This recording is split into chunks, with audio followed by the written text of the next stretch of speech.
Rise up, move, yeah. Here it comes. It's a doe.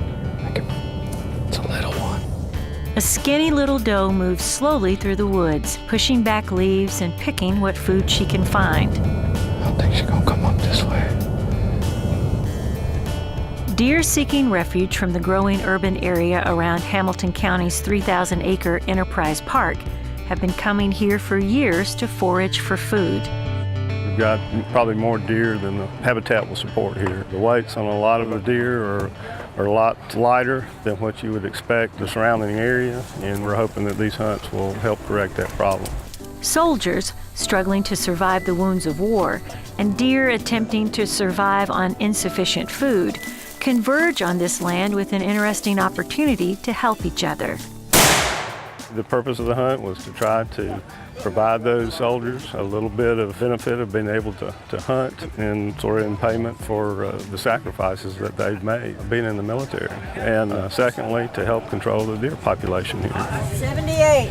In Tennessee, there are not very many natural predators, so if you've got good habitat and a growing deer herd, eventually that deer herd is going to grow faster and get big enough that habitat can't support it, and we think that's what's happened here.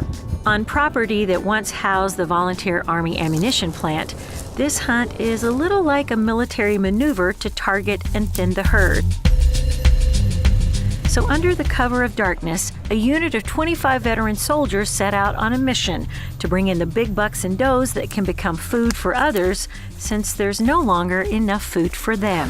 Where's our primary direction of fire? Down that way. I've been on elk hunts, been on mule deer hunts, I've been on regular whitetail deer hunts, but by far, this has been the best one I've been on so far. By having these guys come in here and be able to harvest the animals with shotgun or muzzleloader definitely plays a part in deer management.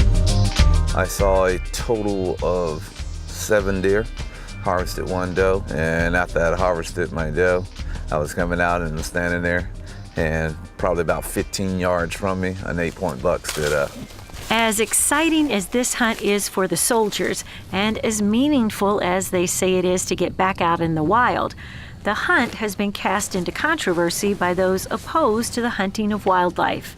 Deer can negatively impact that habitat, and it can degrade it for other wildlife, and that's what we don't want to see here.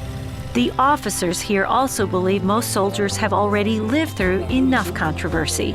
So what they want to do is offer them a place to escape, relax, and find support. One of the things I think about is back in Vietnam, you know, guys coming back off the plane and not getting treated well. And to have to go through that, I couldn't even imagine what that's like. And for people here to have such open hearts as far as, you know, what it is that we do and everything like that, and just, you know, try to do something for us just a way of saying thanks. I don't think they understand how much we appreciate them and their attitude towards us and how great it is, and it's a great feeling.